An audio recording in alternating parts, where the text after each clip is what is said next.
I call the member for Hughes. Thank you, Deputy Speaker. Yesterday, I wrote to the head of the TGA, Professor John Skerritt, and called for, based upon the latest deaths data out of the UK, that there should be an immediate suspension of the COVID vaccinations on Australian teenage males. That data shows that for the first 41 weeks of 2020 in England, last year, 2020, there were 347 deaths in the 15 to 19-year-old age group. However, this year, in the first 41 weeks, there were 450 deaths. That's an increase of 103 extra deaths this year in males aged 15 to 19 in the UK. And what is greatly concerning about that data is that for the first 16 weeks, there was no trend. The deaths in 2020 matched the deaths in 2021. They were on par. But since week 16 in the UK, we have seen an over 50% increase in deaths in young males in the 15 to 19-year-old age group. Now, what is the great concern is that that coincides exactly with the timing of the rollout of the COVID vaccines in that age group in the UK.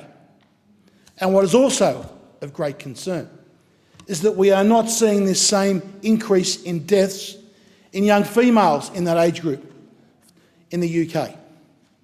And we know from the US data that the incidence of myocarditis and pericarditis and heart inflammation from the vaccines is heavily and overwhelmingly weighted to young boys, to males.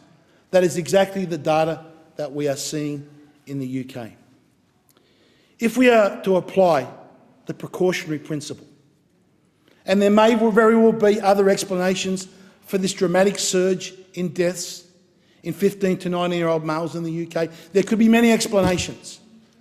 But given the coincidences and the correlation that the deaths are overwhelmingly weighted to males and not females, and giving the correlation of the increase coincides exactly with the ramp up of the vaccines in that age group. If we are to apply the precautionary principle, we should suspend these injections in all young teenage males in Australia until an alternate explanation can be found. There may very well be an alternate explanation, but our history and tradition tells us that we must apply the precautionary principle, especially when it comes to teenagers, 15 to 19-year-olds, that have 6 or 7 decades of life ahead of them.